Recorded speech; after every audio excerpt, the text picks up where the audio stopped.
মুসআব বিন উমাইর বলে, আমি আল্লাহ রাসূলের জবানে কোরআন শুনে রাত্রে বাড়িতে চলে আসলাম, ঘুমাইতে পারলাম না, সারা রাত চিন্তা করলাম, গবেষণা করলাম।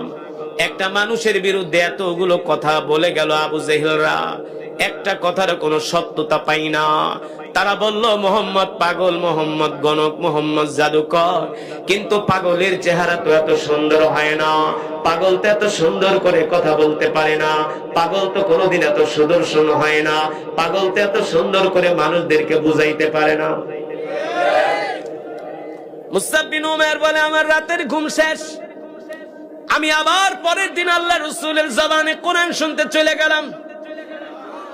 আর আস্তে কোন সুবহানাল্লাহ। মুসআব বিন উমাইর বলে, আমি দ্বিতীয় দিনও আল্লাহ রাসূলের জবানে কোরআন শুনলাম।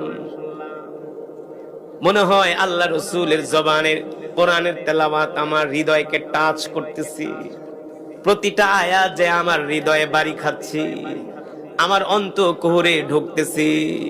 আমি যতই শুনি ততই আমার কাছে ভালো লাগতেছি। মুসআব বিন উমাইর বলে, আমি তৃতীয় দিন শপথ নিয়ে গেলাম, আজকে আমি আল্লাহ রাসূল মুহাম্মদ সাল্লাল্লাহু আলাইহি সাল্লামের সাথে নিজে কথা বলবো। নিজে 2 দিন তো আমি তাকে দূর থেকে দেখলাম, আজকে তৃতীয় দিন আমি নিজে যে তার সাথে কথা বলবো, আমি ডিসকাস করব। আবু জেহেলরা তাকে বলে পাগল, গণক, জাদুকর, কিন্তু আমার কথা হলো একটা দোষ তো আমি মুহাম্মদের মধ্যে পাই, তার মানে মক্কার নেতারা মিথ্যা বলছি।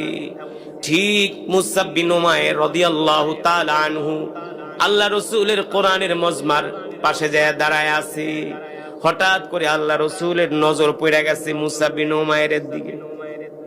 আল্লাহ রাসূলও খেয়াল করছেন, একটা যুবক প্রতিদিন আসে, দূর থেকে দাঁড়ায় দাঁড়ায় শোনে, ভিতরে আসে না। আসবো কিভাবে? সে তো আর মুসলমান, সে তো মূর্তি পূজক, সে তো মূর্তি পূজক। আল্লাহ রাসূল ডাক দিছে, তাআলাও ইয়া শাবাব, এই যুবকের দিকে আয়, ইজলিস হুনাক, এখানে বস। নাম কি? মুসআব বিন উমাইর, বাবার নাম। ও তুমি মুসআব বিন উমাইর, ও আচ্ছা, তোমার বাবাকে তো আমি চিনি,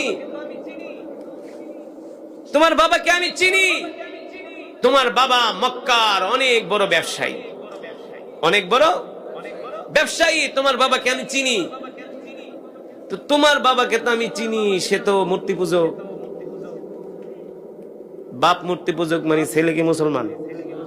ছেলে তো একই। তো তুমি কেন আসছো আমার মজমায় বলো তো? মুসআব বিন উমাইর বলে, শুনেন, আপনার মজমায় আমি এমনি এমনি আসি না, আমি আপনার নামও জানতাম না। তার নাম কিভাবে জানলা? বলে, আমার বাড়িতে মক্কার বড় বড় নেতারা গেছে। কে কে গেছে?